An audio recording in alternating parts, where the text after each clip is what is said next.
Welcome to the Dr. DJ Podcast, sponsored by LGBG, Let God Be God. I am your host, Dr. DJ, and I'm here with another special guest, my twin. My twin is here today, and this will be our close for season 1. And I thought it was important to think about how we wanted to close and how we started. And we've loved the feedback from everyone that's watched the videos on Apple and Spotify. And so today we're having, as our guests are always special, I think it's more special for me at this moment, talking about this life journey and life discovery that the person that's here today gave life. And so normally we do an unscripted session, but what we like to title it in the beginning, Here's 12. And I'll give the backstory. So here's the backstory. Donald McAuley, that's here, Donald McAuley 1, is here. My father, police commissioner, person that's been very active in the community, supporting Pop Smith, supporting a lot of the things that have happened across New Haven and in different spaces. Amazing father and amazing brother. I got a name. I'm going to give you a chance to do your... But we say 12 specifically because this is a conversation about 1 and 2. I'm a junior, this is the senior, and that's his high school basketball number, Hill House alumni. So it becomes important to have a conversation with 1 and 2, and today's title would be How to Guard Your Name and How to Guard Your Peace. And with no further ado, Donald D. McAuley Sr. is here in the flesh and doing interviews he don't normally do. Well, it's been a long time. Been a long time since doing interviews, but I gotta first say thank you for the opportunity to come and break some bread with you. I've got a chance to see everyone else break bread with you, and I know the journey, the walk. So. I'm just honored to be able to be here. No longer a police commissioner, no longer running Pop Smith baseball, but those are obviously some things that have been in my journey. Yes, Hill House basketball for all those Wilbur Crossers out there. I know you guys, won a few state championships then, but we also won in '78. So I just want to acknowledge that. But I think everything, whether it's Hill House, whether it's college, sports, that's been a part of our journey as well. And so that whole concept of 1 and 2, I think is an important one. It's, even when I think about the number that you wore and all of those who have kind of come and continue to wear that number. So clearly people, in the family, your sisters and your cousin, your nephew, everybody, wants to continue to keep the legacy going. So kudos to you and congratulations. Thank you. So now you got to tell them who you are. Well, I'm Donald McAuley Sr. I am Donald McAuley Sr. I guess I started this Donald David McAuley component, and I have no idea where that came from. Just that mom and dad decided that was what they were going to name me. Don't know what they were thinking about, but I'm just glad that they named me. So before I get into the actual question, those that don't know, I know you're well known. What are things that you want people to know? So I don't want to use all the titles. You don't want any work job. You just do the other community stuff. Like the work might call you and say, "Hey man, I don't know if you supposed to be at work." Listen, I'm out for a little while right now, but I guess you could say my journey from a New Haven guy has been, all I could say is blessed. So God has blessed me to be able to stay here in New Haven, stay in town, but be able to contribute. So I've probably spent, 30 years of my career in corporate America. I've worked with some of the largest corporations, I guess, around. But at the same time, be able to work here in the community with a lot of the community organizations. You can see me at high school games, whether I got somebody playing or not. You can see me at community events. And so kind of being connected in the community, my family's connected. We're all, we all work as a unit, whatever we do. So that's me. I'm here to, I think I learned from my dad, I'm better at showing you than telling you. Got it. Am I the shower or the teller? You the doer.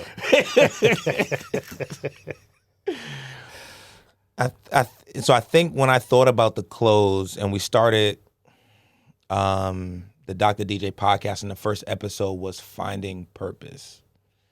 And as we closed the season, it became important as I kind of heard other people and what the work was happening about where did I learn it became important to guard your name. And obviously we're named after you. So I think it became important. It's like, this is the person that taught me how to guard my name, how to provide protection, walk in purpose, walk in a particular way that you want to be respected. And I asked you that question. That's something I know that's significant for you. And what does it mean to guard your name? That's I've been thinking about this one for a little while, because it's a name is just a name, and it's really the individual who builds out that.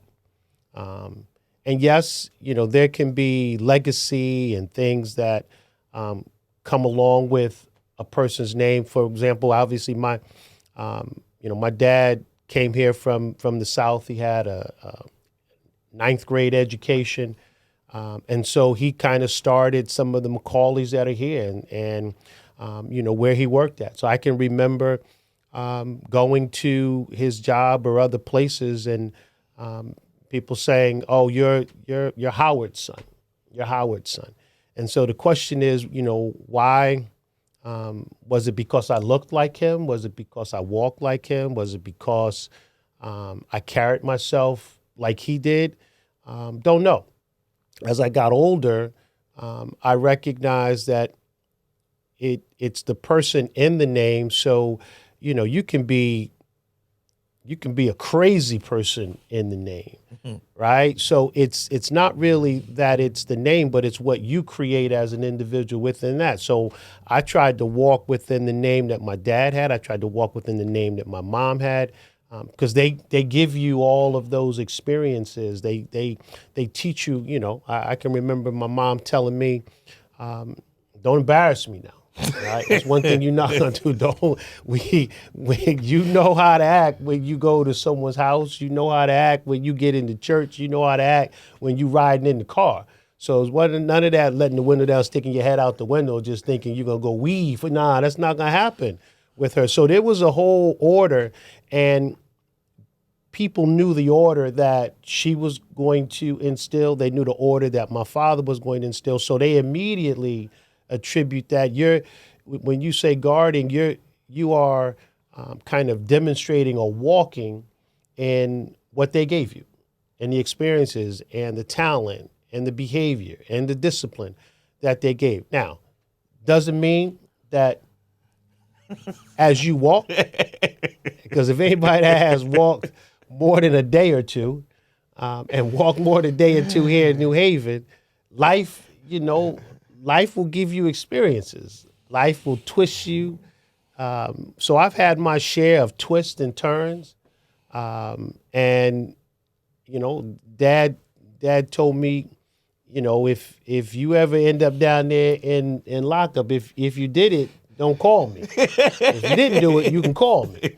I never had to test that out, but I believed what he said. So I kind of guarded myself. Now I have to admit, I said at the very beginning, I'm truly blessed. God has blessed me with work, but also, there are clearly situations or experiences that could have went real left. I know. So because of that, it's been a blessing. But I do understand what's in a name, but also there is, the outside world puts pressure on the name, because a lot of times people have expectations that I'm going to do what my dad did, and I can't do everything that my dad did. I'm good at certain things. He was good. He was great as a carpenter. He was great as a mechanic. He would climb on top of roofs and fix the roof. He would take care of anything. I'm petrified of being on top of the roof, right? So that's not my walk. But there are things about character and being responsible and providing opportunity and supporting and being supportive and actually following through on what you said you were going to do. Also, not really talking about it, but being about it. That was his theme. So though I may not have taken all of his entrepreneurial skills or technical skills, but being able to demonstrate it more than talk about it, yeah, you can say that I'm William McAuley's son, because that's what I do. That's what I do. So for those who don't know, William McAuley is my grandfather, his father, and I think it becomes important. Even I thought, obviously, we talk about LGBTG, let God be God, and allowing those spaces to resonate. But also, I remember when I thought about this episode, I thought specifically about what's in the name, and what are you called by, and what do you answer to, and who provides that particular guidance. And I've watched you on many occasions in churches for different things, and how comfortable it is to be able to still know the word. Even Papa will quote a scripture very quickly to tell you about what those expectations are. And so for me, seeing those behaviors modeled, but also recognizing spaces that other folks that do not operate in the same name, last name, that have a question, that they want something to be modeled. And that's why I think the conversation around guarding the name becomes significant, because it's not just a legacy, it's also an image and character that folks were walking through with. And walking through with in ways where it's like, there was an anointing, it was a calling to do particular things. There's times that we've been at spaces that we knew that we could have been somewhere else, but we were called to be at a particular place. And I'm as my diatribe, it's really talking about, what does that also mean for you to know that you've been called to do a lot of things, even when you probably didn't have time to do it. Yeah, even when you didn't have time to do it. But it's I am, you're never finished with the journey. And I tell people all the time that I'm not what I used to be, probably not what I should be, but I'm still on this journey. And the fact that I know that I'm on this journey is because, I know that God continues to look out for me. What I'm still wrestling with and working through is really in this current walk now, really figuring out what my call is. I know the blessing has been there, and I go back to my journey is built on Eva McAuley and William McAuley, who forced me at, when I may not have wanted to go, forced me to be over there in Bethel and attending Sunday school, and the rest of the crew was over at Gulf Street shooting some ball. That's where I wanted to be. Or, they going to play somewhere, and I'm heading over to a rehearsal, and, well, here comes the church boy. So I had, you had to work through all that, but I will never trade it because I think today, so fast forward to when you talk about calling and what I can do or try to do, has to be because of what they put in there.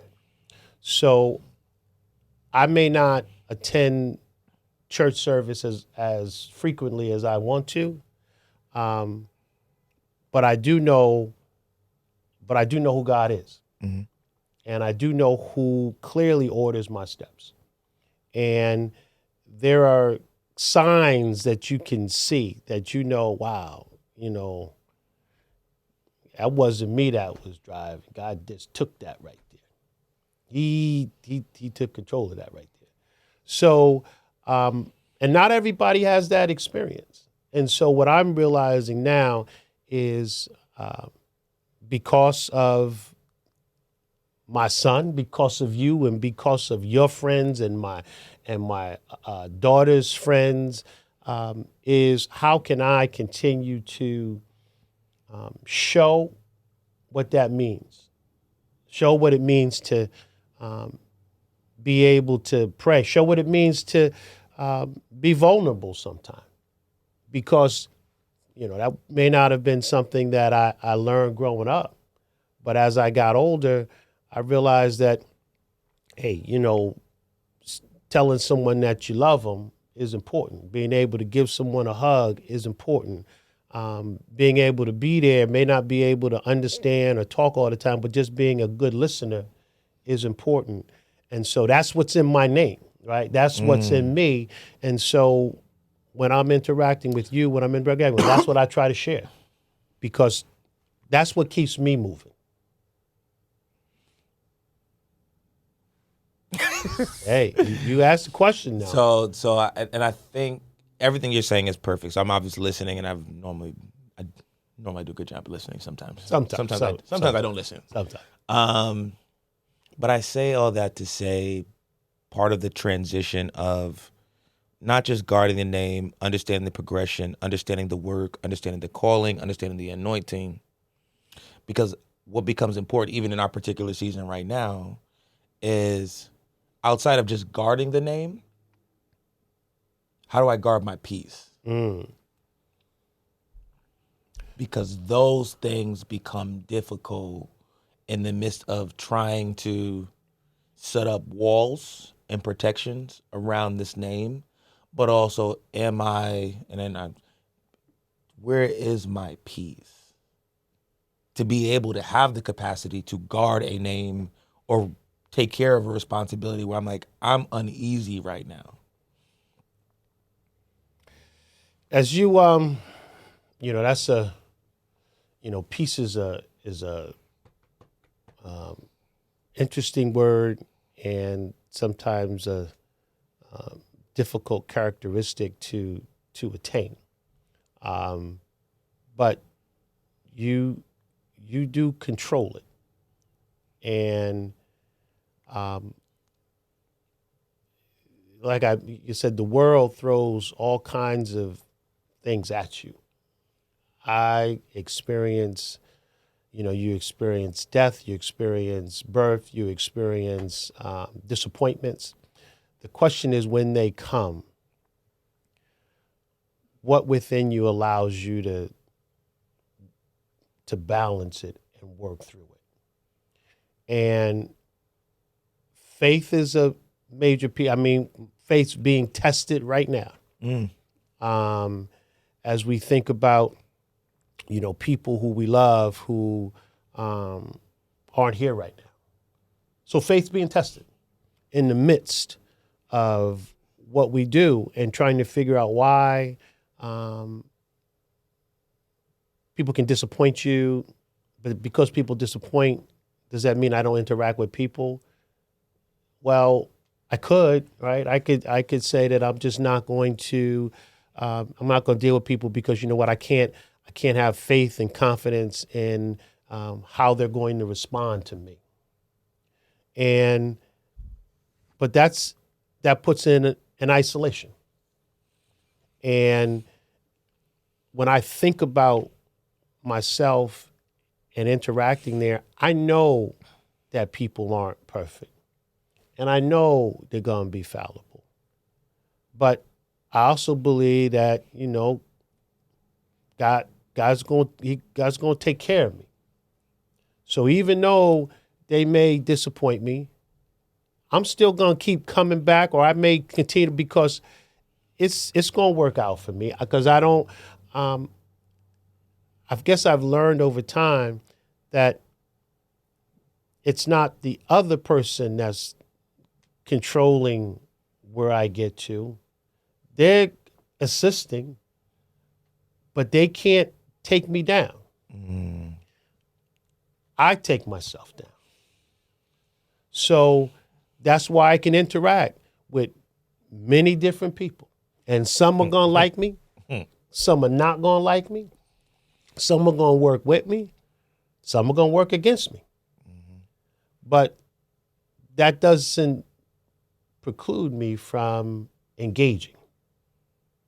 Because part of my witness is about engaging.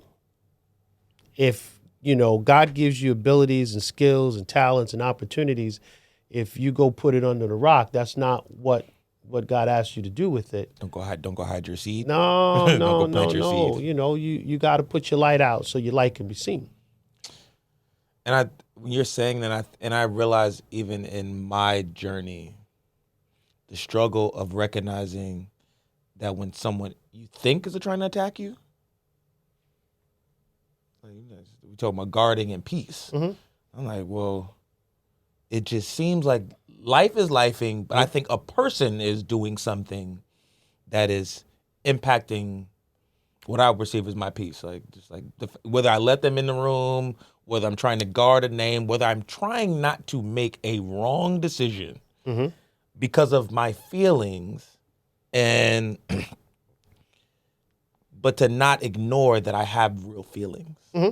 And I know from the larger reality of the podcast and with just masculinity, like when the feelings don't matter, just go get to work. I know how to get to work, but when you feel that this experience is happening and it's being felt, it's like, well, do I have the capacity to swallow it, to guard the name, and also guard at peace, because I'm still unrested. It's a journey. It's a journey, and it doesn't happen overnight. It hasn't happened for me overnight. But I have to believe that the interactions become important, and then there's signs that you see in those interactions that allow you to make from point A to point B step further. I'm not I don't say I'm a fully open person. I'm kind of guarded. I'm very guarded, measured. Yeah, maybe more like measured. Blanketed. I like to feel things out, and then I move, and then I move a little more, and then I move a little more. That's how I guard myself, because I don't just jump in and open it all. This is not. I don't open up the kimono hey, day one. I don't just walk in and say, "Here's all me." No. It's something that happens in stages, and that's what I learned. That's what I saw. My people weren't like that. They kind of look around, they share some information, and as they confirm that, okay, this is okay, share a little bit more, and that's how the relationship gets established, and share a little bit more, and then you figure out, all right, these are my people, and okay, I can continue to share a little bit more, but recognizing even in that process that not everybody thinks the same way, not everybody walks the same way, but somebody in that development piece could wrong you. And so what, so okay, so you address the wrong and you keep it moving, or you forgive and you hold on, right? If because there is a piece about forgiveness. Don't give them the hammer. There's a piece about forgiveness, right? Like some people say, people forgive, they don't always forget, but some people forgive and not forget. That's the forgetting is that you may not forget, but you could forgive. But going back to teaching, Mom always said, well, you can forgive, but maybe if you're forgiven repeatedly, then maybe you doing something wrong. All right, maybe that's something you need to move. But forgiveness has to be a part of establishing some freedom for your mind and for how we move and how we walk. I've had to forgive a lot of people. Why you forget it? Why you still? Hey, I can guess as you get older, you realize life is short. Life's short, and I don't want to be walking around harboring a lot of negative energy, because if I harbor negative energy, then I'm just adding more stress on myself. Is that a young man's game? Yeah, but you gotta get there. Young men can get there too, but they seem to be built a little different, where maybe they can hold it a little longer. But I'm not built that way no more. Got it. I got to get that off me, so that my heart is right and my mind is right. And so, I try to think about what I put in my head, and because what you put in your head, you also put in your heart, and that helps me. Why you listen to that? Well, because it helps my head. It helps me feel better, because harboring ill feelings and not being able to let go and not being able to forgive gets in the way of having peace. So the question is, what's the goal? You want to guard the name, but you also want to have peace. So you don't ever want to be in a struggle where I'm just trying to fulfill another expectation. It's about really understanding what your purpose is and what the individual's purpose is, and fulfilling that purpose, because that's going to define that's going to define the name for them and for those that they interact with.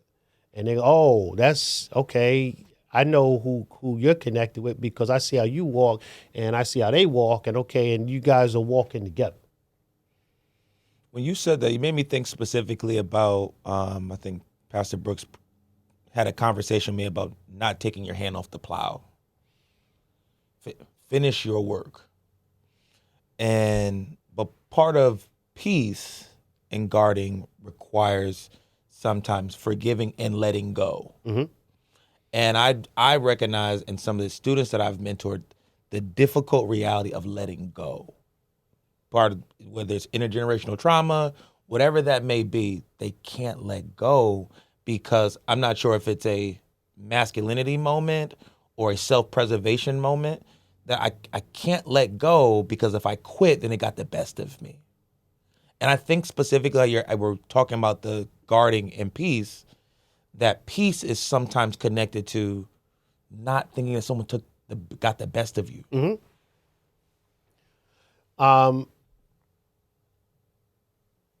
And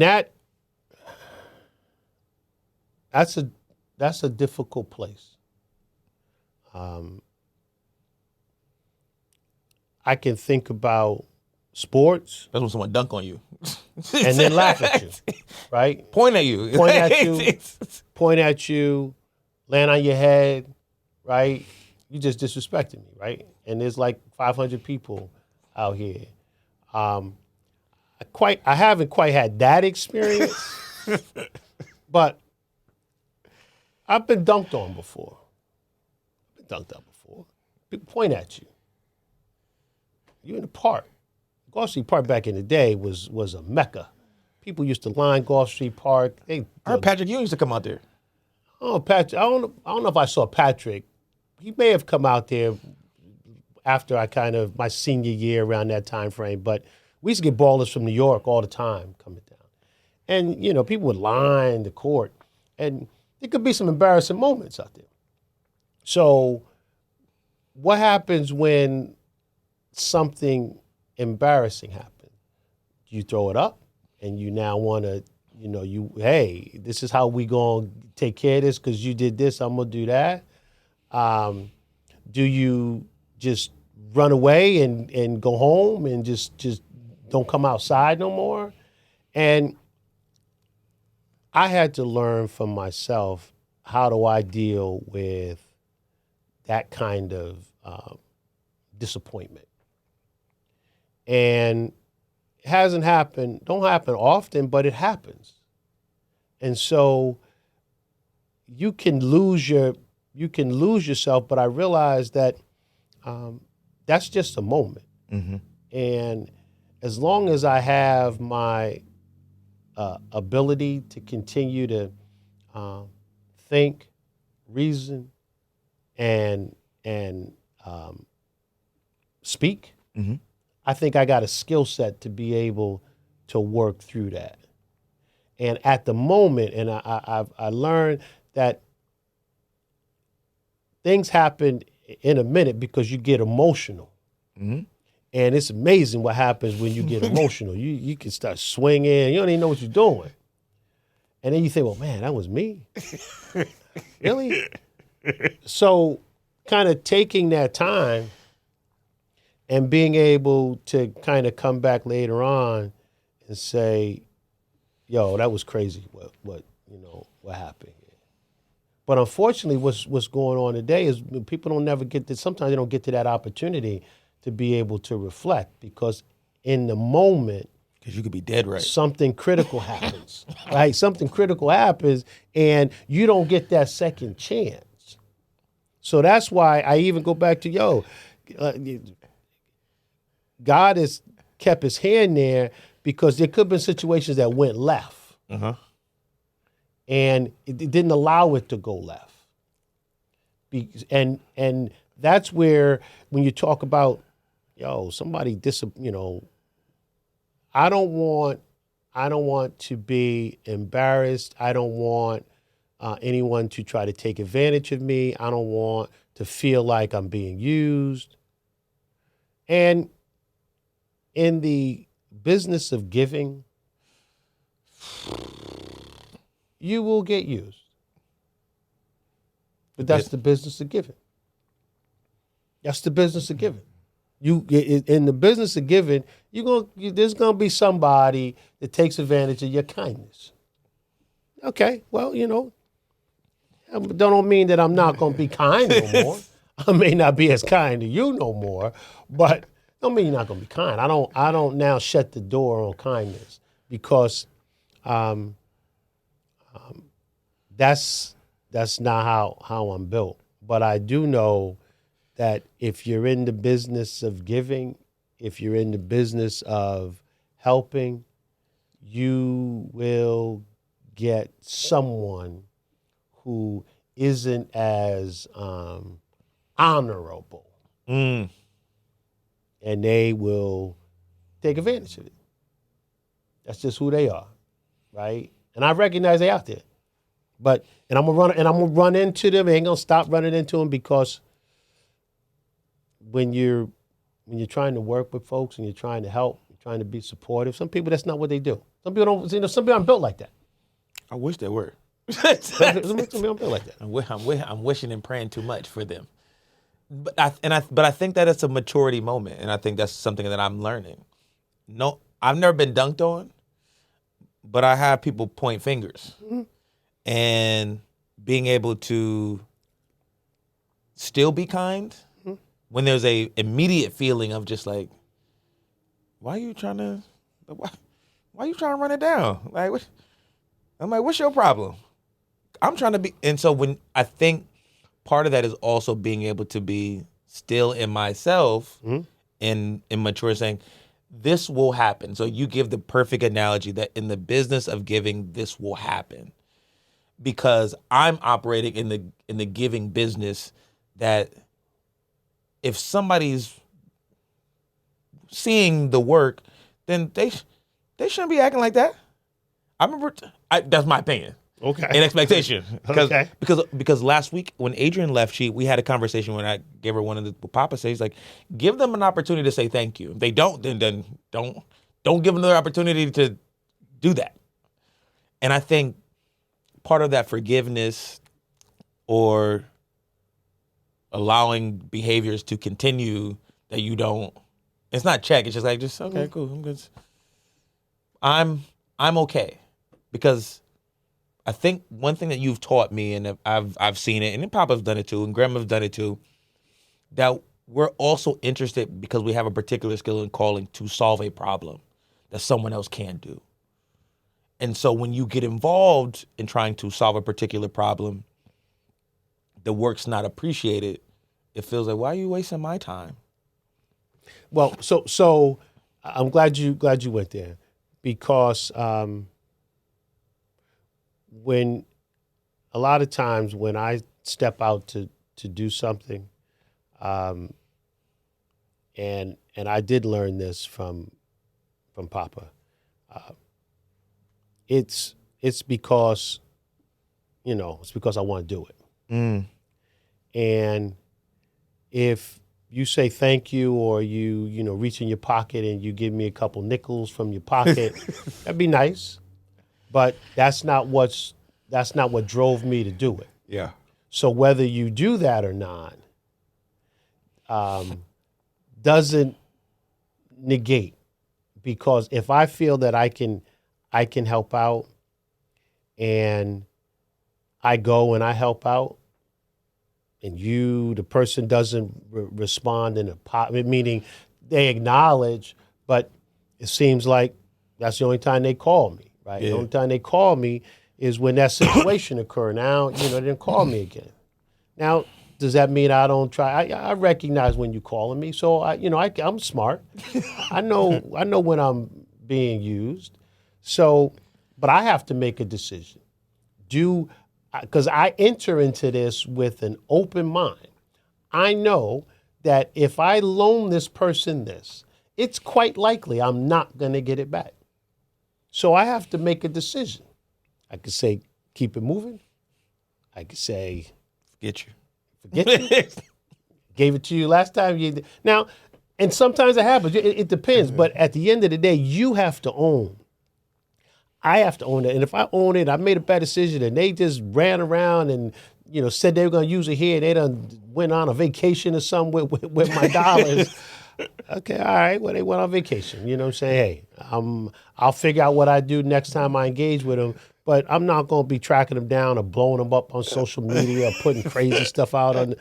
That's because now that's how I guard my name. That's not what I do. Right? I had to make the decision whether I wanted to do that, and I did, and knowing that some people are honorable, some people not. But you know what? It'll come back to me. It'll come back to me in another way, and another time. I will get my reward and my blessing. It will come, and I've found that that's more important. That's more important.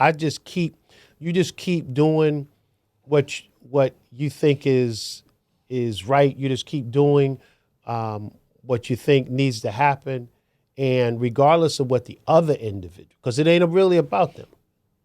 True. It ain't about them, because the reward don't come from them. Now they may give you a couple dollars here or there, like I said, but that's a temporal.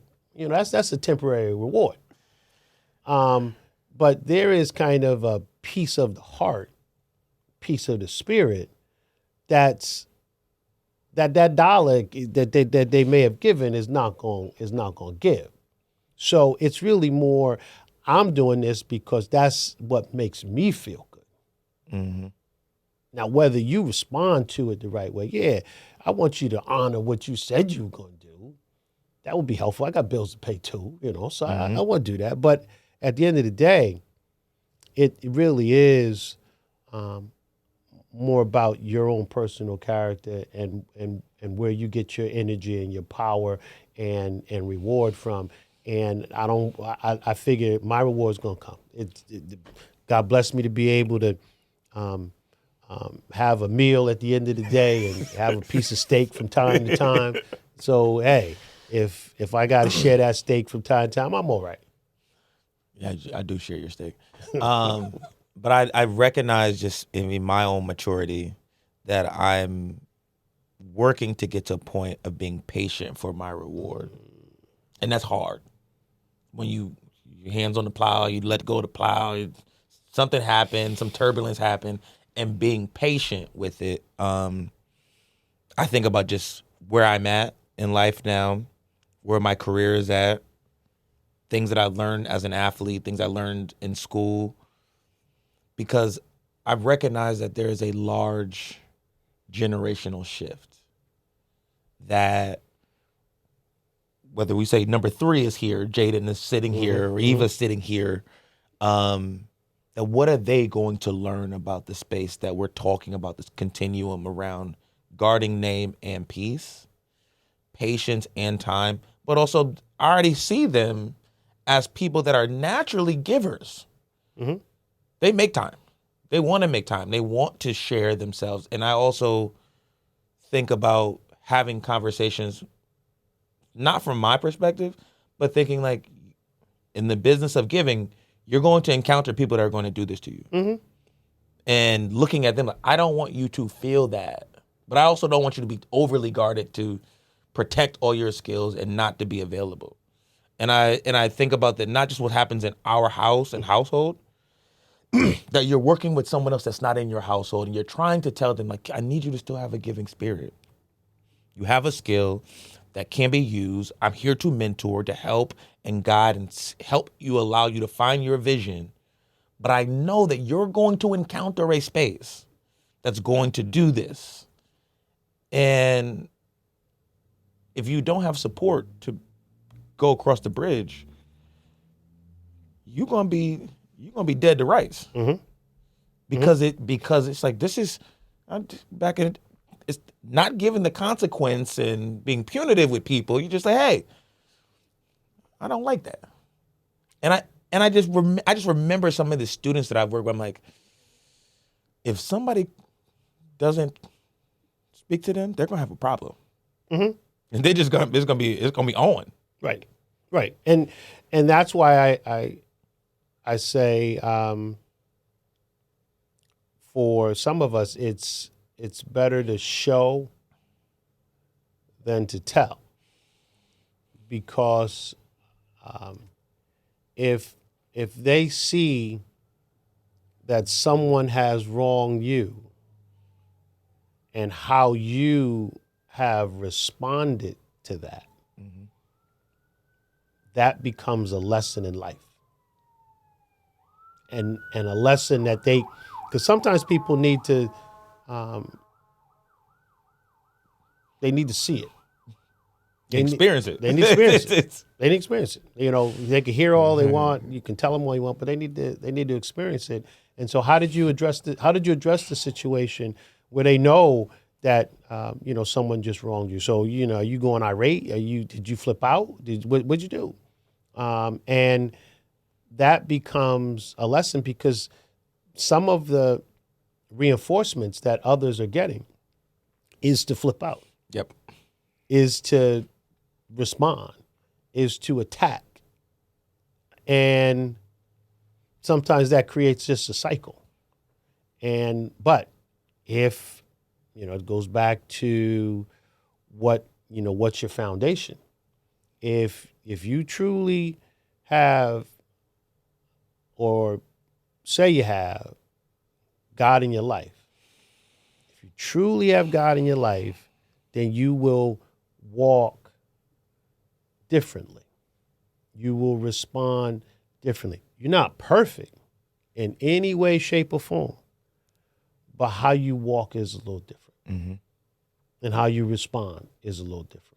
If God's not in your life, then that moral compass, or that humanity and that love, it may be hard to tap into. So you just wild. Yeah. Just wild. And when you're saying that, the first thing that came to mind is when I think about guard or protection, guarding your name as an individual, maybe that's not my responsibility. I mean, walk with respect and character to your calling and your anointed moment, but stop trying to be the punisher to guard something. Because part of guarding is you're saying I'm holding, but what you really want to do is something else. Mm-hmm. Because whatever you were guarding was attacked, or it felt like attacked, it was embarrassment, and that natural response for that individual is to protect what they're potentially guarding, which is distinctly different than saying just some people just like it to go to in Great Britain, they stand at the door, they're just standing there. So they're guarding. That's a different than saying I'm responding to your attempt to challenge my particular name. And I think that becomes active, where I'm seeing students that think specifically, I just experience disrespect and I need to regain my respect by doing something, by making a loud noise, and understanding part of that maturity is like, maybe that's not your responsibility right now. And there's places. I mean, there are work professions I deal with. In my role, you're counseling employees who are in an environment where they may be the only African American in a workforce of 200 people, and like they're the only person in their department, and they may feel like someone said something or someone did something that offended them. Mm-hmm. And how do they regain what they feel was an affront? Mm-hmm. And so do you stand up in the middle of the meeting and say, I just want to make a statement here now and I want to let everybody know? You could, right? So I think part of it is you still have to figure out, one, no one can take your confidence away. You have to give it away, right? You have to give it away. That's the hard piece, right? They can't take it away. It feels like they may have taken it. They try to take it. It feels if they try to take it, and it feels like they, but they have to. You have to give it away. So given that, you have to put your mind. I'm not giving it away. What I'm going to do right now is redirect, or try to correct this encounter that we just had. But at the same time, we may be at an impasse, mm-hmm. because I can't make you think this, and you're not going to make me think that. Mm-hmm. So we can be at an impasse, but I'm not going to give you my confidence. I'm not going to give you any thought that makes me feel lesser. Got it. You may try to take it. You may try to go in that direction, but I'm still, if I came in that door that person, then I'm gonna leave that door that person. That's what I'm still that person. But you may try to come at me. You may try to come at me and demean me, or you don't know what you're doing, or you're not that smart. Where you came from, where you went to school. All the games that people play, mind game. And mind you, these mind games don't just happen, across. These mind games happen within the community, happen with friends, happen with individuals. Because some people, jealousy is an interesting thing. That's interesting. Some people want what you got. Some people want what other people have, and one way of trying to come at it is if I can knock you down, then they believe they get taller. If I could take a couple inches off you, then that means now we can be eye to eye, because I'm no longer looking up. Let me see if I can't take you down a couple pegs so that we can now be eye to eye. True. And I'm not trying to, it's not my game to make someone smaller so I can feel bigger. Don't need to. I just want to do what I do based on what I've been given to do, and how it lands. It lands, And some people are going to try to come at it, but I'm not going to return to come at them so that, because I don't get benefit from that. That's not how I'm yoked. Mm-hmm. So someone said, well, that means you let that person get. They ain't get away with it. It'll, be all right. It'll come to pass. It'll come to pass. It'll be all right. So as we're closing up right now, because obviously that probably could have been a great closing. What advice would you give for us, young folks, community, to think specifically about guarding the name, establishing the peace, maturing, finding the patience, finding what could that be that can be packaged? Because this is kind of what we're missing. So I got a buddy who no one likes but me. I think I know what you're talking about. I got a buddy no one likes but me. I like him. Well, okay. There are two of us like him. But one of the things that he does bring is he keeps me grounded to some degree. Very honest. Oh, he's very honest. Very honest. Sometimes too honest. He keeps me grounded, but he also is very steeped in the Word now. Mm-hmm. And he said, this thing is simple. This game of life is simple. He said, people just have to get in the Word. If that happened, we would solve how people behave and interact with each other. And I said, well, okay. It was a little too simplistic for me. But if I was to say anything, how I walk now has been influenced by, so there's some truth in what he said. In that if you have a relationship with your God, if you truly believe that you've reached a point where you believe that God is ordering your steps, mm-hmm.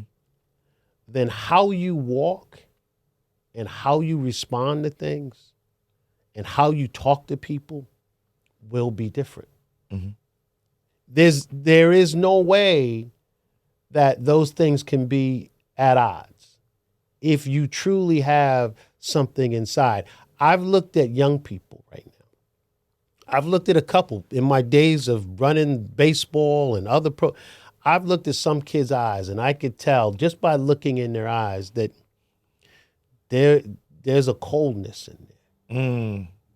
There's not a relationship because maybe they haven't been exposed.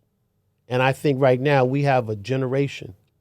I'm not saying people got to go to church and they got to spend time, but I think if they have some relationship, then it will help to form a moral compass. Mm-hmm. And if you got a moral compass, then you can guide where you go, and God will order your steps.